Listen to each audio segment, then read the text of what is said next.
Welcome to FYIVT, your inside source for news and in-depth analysis on what's really happening in Vermont. We want to start by saying thank you to all our listeners and supporters. Your continued encouragement fuels our mission to dig deeper and bring light to critical issues that shape our communities. We couldn't do this without you. Today, we're diving into our article titled Ballot Boxes and Bullet Boxes. In recent years, Vermont's Supreme Court made waves with a highly controversial decision allowing non-citizens to vote in municipal elections, a ruling that quickly sparked legal challenges and intense public debate. The court's interpretation hinges on Vermont's Constitution. While it mandates U.S. citizenship for voting rights, it remains silent on the specific elections this applies to, allowing municipalities like Burlington the latitude to extend voting rights. But this decision opens a larger question. If silence in the Constitution can allow exceptions for some rights, how does this reasoning apply to other rights in Vermont's Constitution, particularly Article 16, which guarantees the right to bear arms?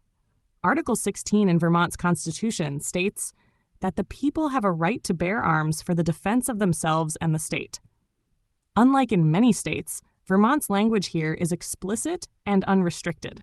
For many Vermonters, it implies an inherent right to firearm ownership with no limitations.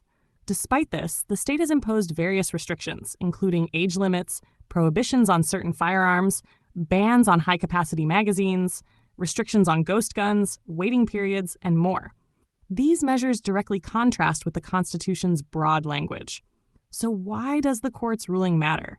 In approving non-citizen voting, the Vermont Supreme Court relied on the argument that the Constitution does not explicitly prohibit non-citizen participation in local elections. This ruling was further endorsed by Vermont's former Democrat supermajority legislature, which approved charter changes allowing non-citizen voting in places like Burlington, Winooski, and Montpelier. Critics argue this skirts the intent of the Constitution, which broadly requires U.S. citizenship for voting. Yet, because Burlington's voting policy does not contradict an explicit prohibition, the court justified its stance, which now faces legal challenge. The court's approach raises a pivotal precedent, interpreting constitutional silence as permissive.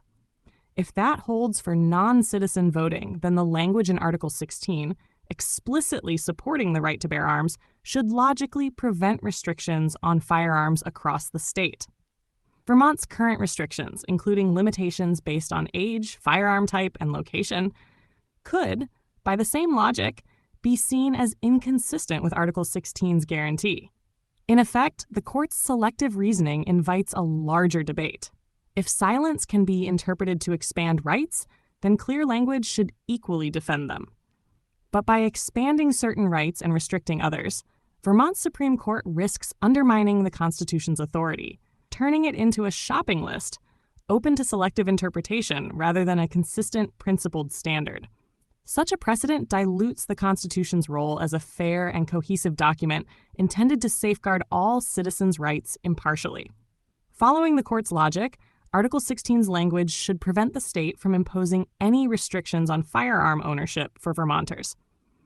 For judicial interpretation to be credible, consistency is essential. Vermont's Supreme Court now faces an opportunity to align its rulings with constitutional language. Upholding Article 16's unrestricted wording would not only restore Vermonters' right to bear arms as intended, but would also enhance the integrity of the court's interpretation.